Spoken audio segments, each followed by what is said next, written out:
Good morning. आज मैं एक न्यू चैप्टर लेके आया हूँ जिसका नाम है लक्ष्य निर्धारण नीतियाँ, गोल सेटिंग स्ट्रेटजीज। मैं रविशंकर। अब लक्ष्य निर्धारण नीतियाँ होता क्या है, तो इसको मुख्यतः 4 भागों में बांट सकते हैं। जैसे कि अपने लक्ष्यों को लिख लीजिए, यानी कि राइट डाउन योर गोल। दूसरा, निर्धारित करें कि लक्ष्य क्यों महत्वपूर्ण है, यानी कि determine why the goal is important. Third हो गया, आपको लक्ष्य प्राप्ति की एक लक्षित तिथि निर्धारित करें। Set a target date to achieve the goal. चौथा हो गया, लक्ष्य प्राप्त करने के लिए छोटे छोटे कदम उठाएं। Take a small step to achieve the goal. जैसे कि चुस्ती फुर्ती के साथ कठिन कार्य करना ही शैक्षणिक सफलता की कुंजी है। जैसे कि लक्ष्य दीर्घकालीन अथवा अल्पकालीन हो सकता है। सामान्य लक्ष्य अल्पकालीन होते हैं और इस योजना का एक महत्वपूर्ण अंग है जिसका नाम है स्मार्ट। स्मार्ट का पूर्ण रूप निम्नलिखित में से इस प्रकार है। जैसे एस फॉर सिंपल यानी कि साधारण, और एम फॉर मेजरेबल यानी कि मापनीय, और ए फॉर एक्शन बेस्ड यानी कि कार्य आधारित, और आर फॉर रियलिस्टिक यानी कि वास्तविक, और टी फॉर टाइम लिमिटेड यानी कि समय सीमित। तो स्मार्ट लक्ष्यों का निर्धारण स्मार्ट विद्यार्थी बनने की कुंजी है। एक स्मार्ट विद्यार्थी अपने अध्ययन करने के समय का सर्वोत्तम उपयोग करता है। लक्ष्य निर्धारण करने के लिए निम्नलिखित कदमों का अनुपालन है। जैसे कि पहला मैंने बताया एस फॉर सिंपल यानी कि साधारण। तो साधारण कहने का मतलब है लक्ष्य ठोस एवं विशिष्ट होना चाहिए। उदाहरण के लिए, मैं इस सप्ताह हेल्थ केयर यानी कि चैप्टर के इतने प्रश्नों का हल करूंगा।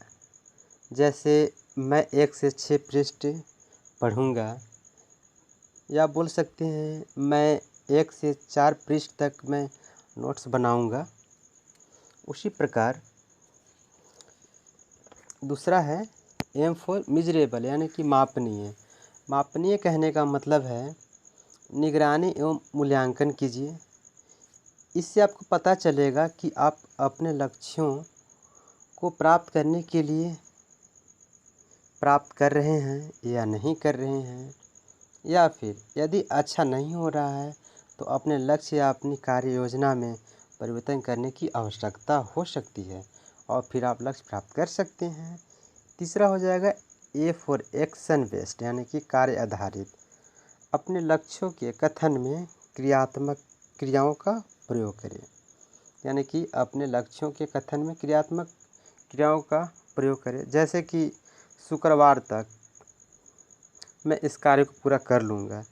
कह सकते हैं कि शनिवार तक, यानी कि तिथि मान लेते हैं, कुछ भी डाल सकते हैं, यानी कि 8 जुलाई, 10 जुलाई, मैं इस जुलाई तक इस कार्य को मैं पूरा कर लूँगा।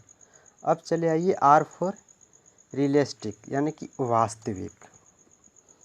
वास्तविक कहने का मतलब है लक्ष्य वास्तविक होना चाहिए। इसका सीधा अर्थ है, यानी कि आप जान सकते हैं, प्रबंधनीय एवं प्राप्ति योग्य है। अगर आपका लक्ष्य अवास्तविक हो तो आप हताश हो सकते हैं और आप असफलता के लिए तैयार कर लेते हैं। चूँकि अवास्तविक है तो आप असफलता की ओर ही न रहेंगे, इसीलिए लक्ष्य है सो वास्तविक होना चाहिए।